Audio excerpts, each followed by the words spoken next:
So if you don't know me, my name is Charisa Ausfahl, and I feel, if we're being very real, I feel very much like Queen Esther tonight. Standing up here and speaking to all of you is way, way outside my comfort zone and gifting. As I was preparing for tonight and facing my fear of getting up here in front of all of you, Esther's story really resonated more and more with me. So that is actually what influenced our decorating tonight. Hopefully that helps you get in the right mindset for what I want to share with you tonight.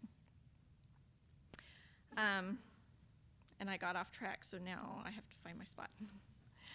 The story of Queen Esther is a biblical account of a young Jewish orphan named Esther who, by God's orchestrating of events and unique educational opportunities, became the queen of Persia and saved her people from annihilation. After the king's original queen, Vashti, was removed, Esther was plucked from obscurity and chosen to replace her.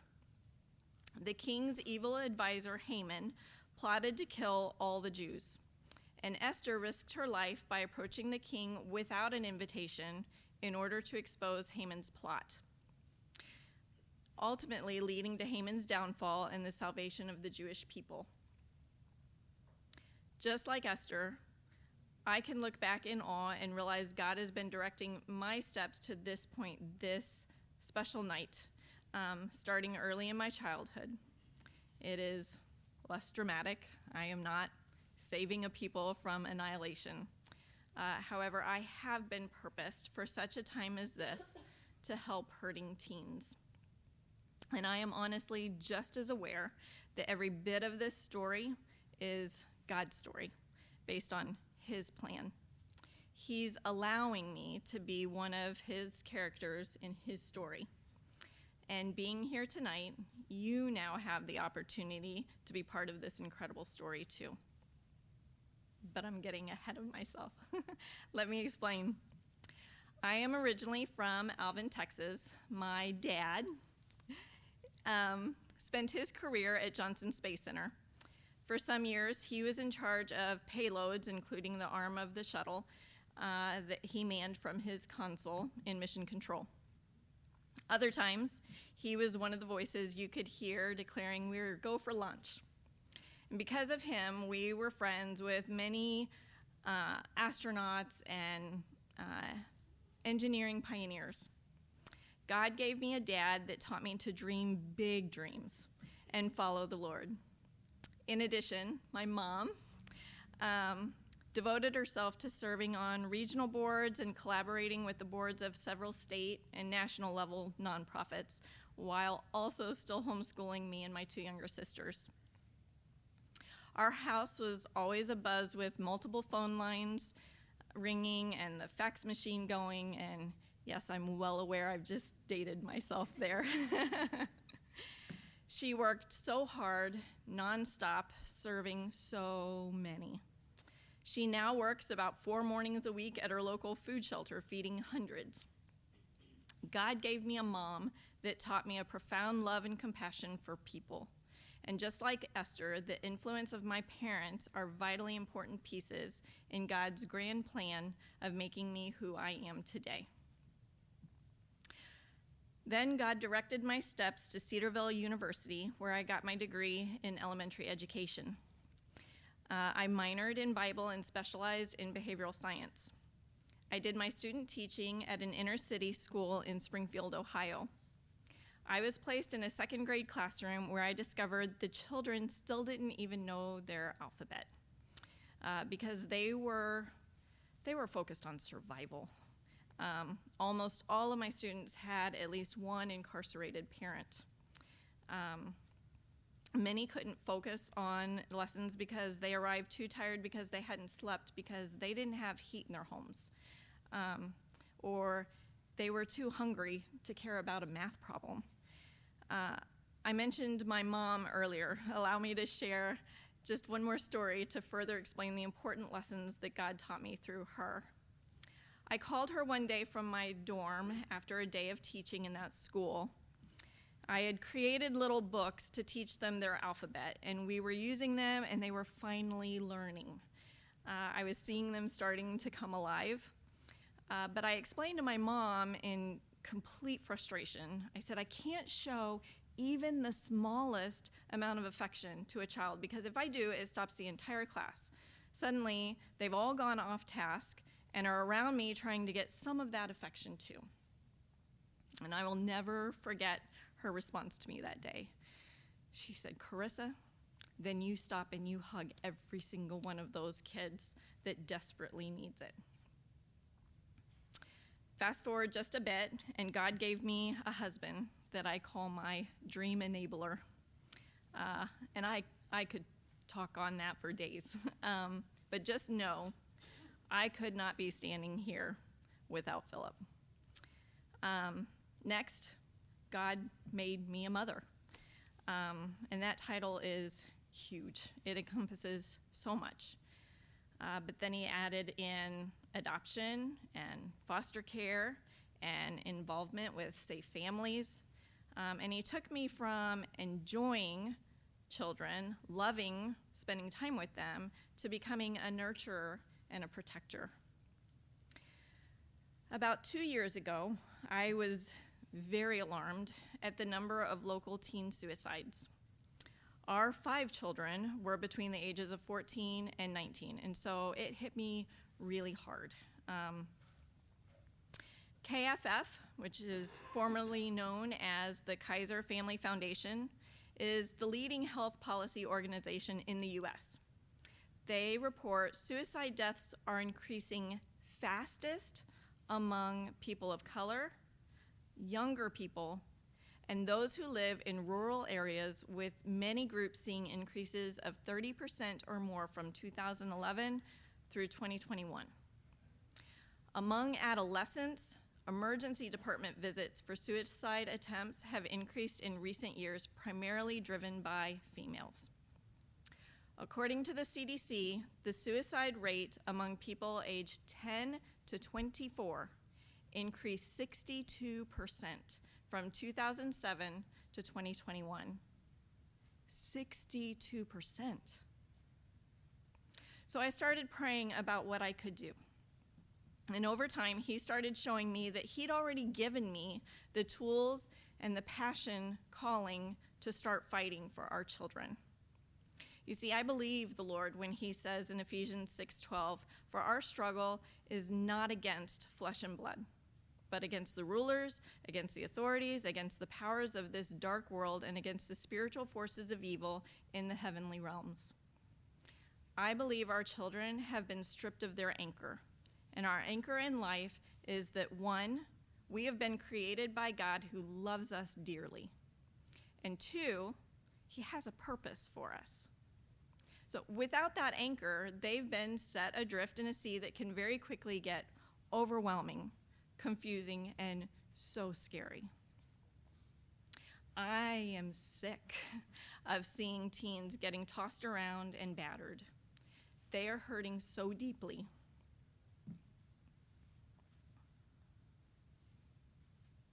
The evil one is having a heyday with our children. I am angry, and I am going to war for our children. Here is what I know.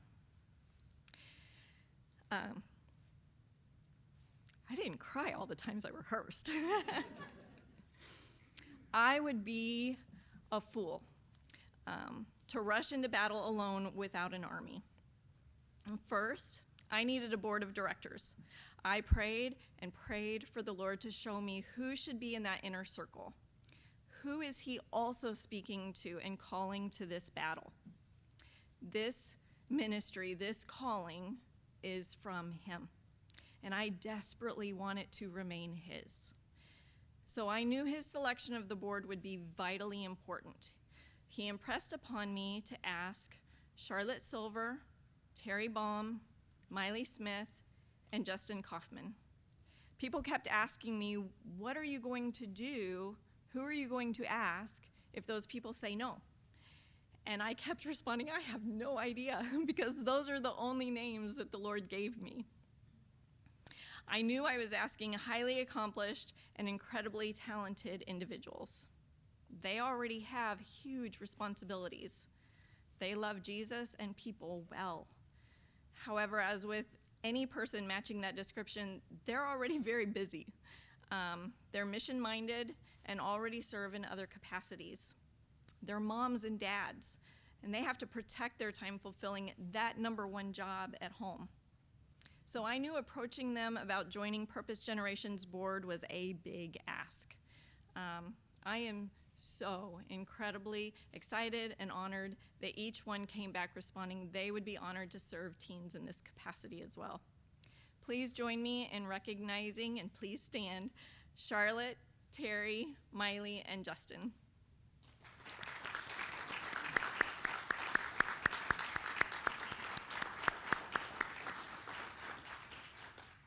Thank you.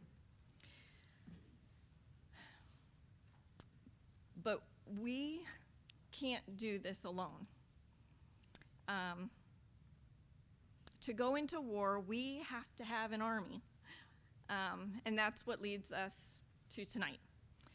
Our mission is bold. We're going to shine our light bright.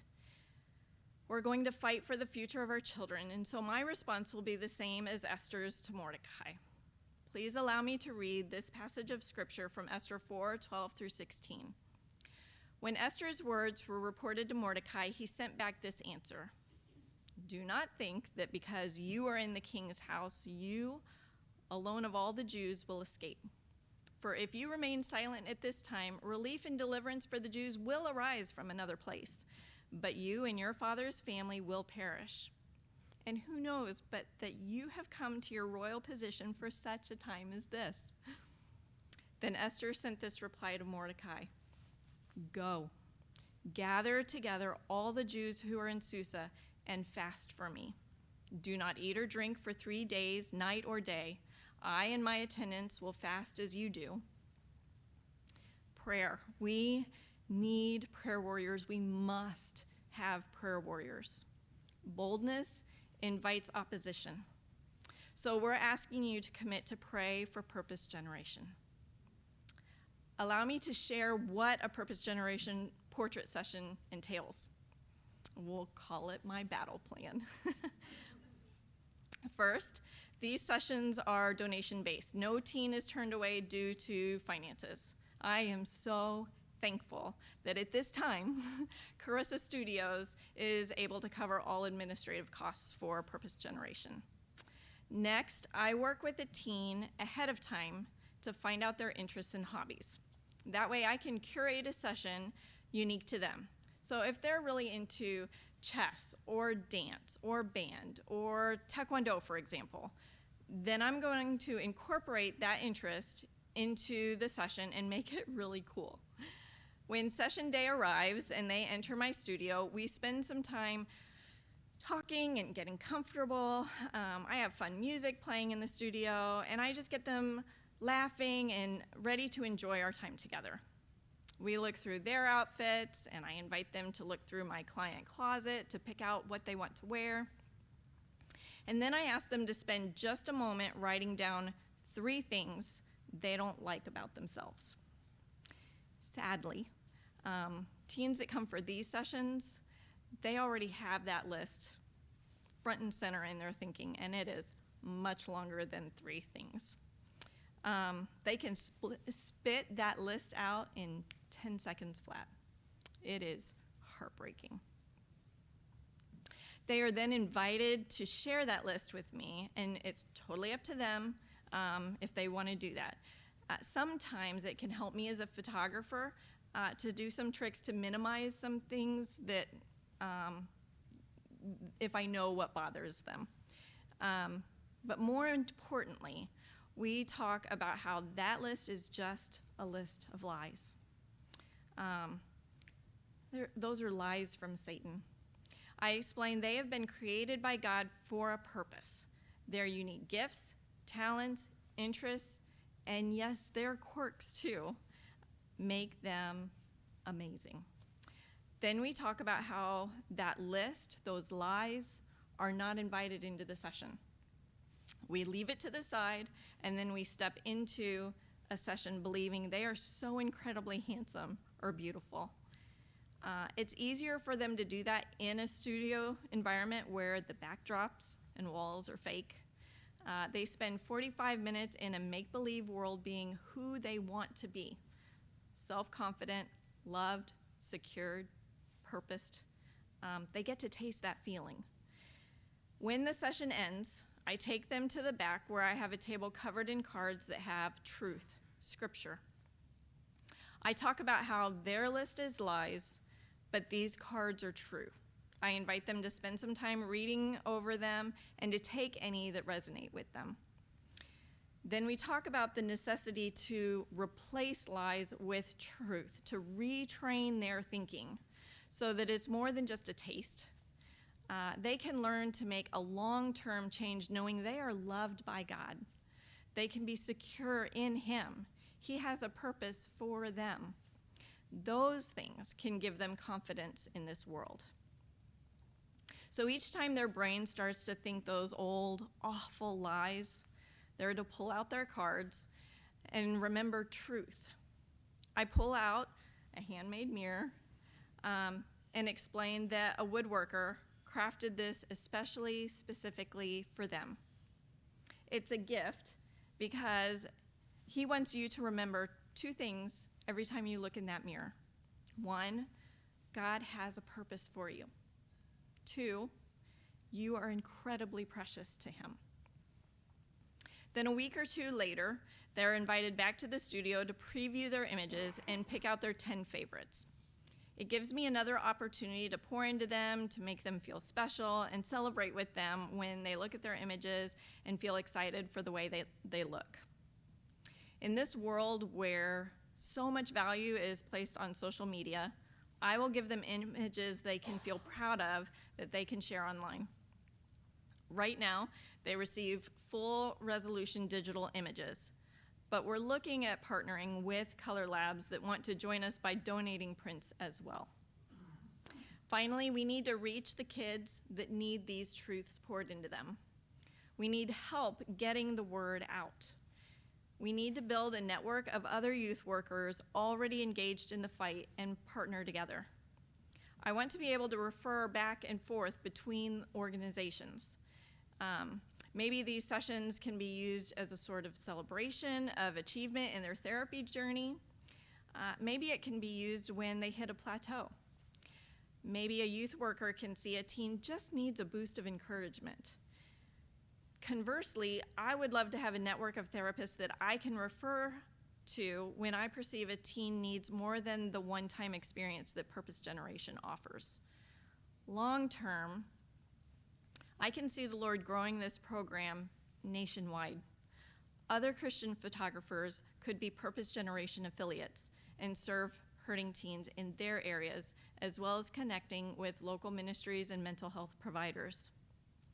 Where Instagram and Pinterest obsession drive perfection, uniformity, conformity, and ultimately despair, Purpose Generation will be a light that breaks into their world and fights for the hearts and minds of teens across the U.S. Thank you for considering joining this fight for our teens and helping us remind them that they have been created and are purposed. I'm ready to get to work. Thank you.